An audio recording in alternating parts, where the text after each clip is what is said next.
Neighbors already didn't like having a recovery house in the area, and tonight they are on high alert for a mentally ill man with a murder conviction who walked away from that house almost a month ago. WDRB's Richard Essex talked to some of them tonight who say they are worried for their safety. On November 6th of 1996, Andy Campbell was working here at this Boy Scout camp as the caretaker. He was shot in the stomach that night, and Roger Caldwell was eventually convicted of the murder. Caldwell was sentenced to 70 years in prison, but was considered to be mentally ill. Andy Campbell survived long enough to give police a description of the man that shot him and the car that he was driving.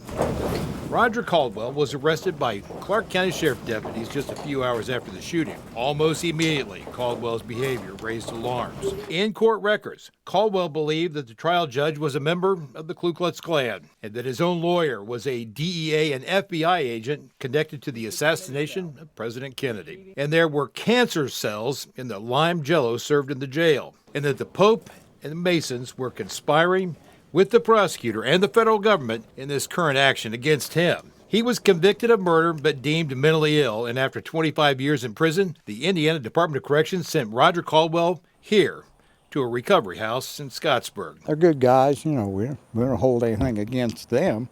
We don't think the house should be here in this neighborhood. I mean, there's kids, young kids live around here, and especially, where this guy that's missing was a convicted murderer. Steve Heacock lives right next door to the house, which is called Cannon's Men's Oxford House, which according to their website is a place dedicated to supporting men in building a stable and fulfilling life in recovery from substance abuse.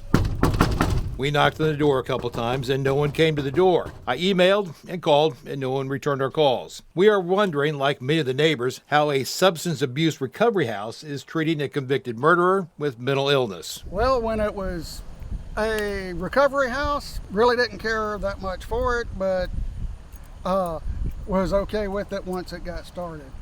None of the neighbors knew anything about it before it got bought and turned into what it is. Come to find out, it's a halfway house, not a recovery house. When Caldwell was reported missing, we are told police talked to a couple of neighbors, asked for surveillance video, but in the past 2 weeks, silence. In fact, they said he'd been here since February. We were totally unaware of it until he ended up missing. A convicted murderer is missing, and the neighborhood would like some answers. In Scott County, Richard Essex, WDRB News.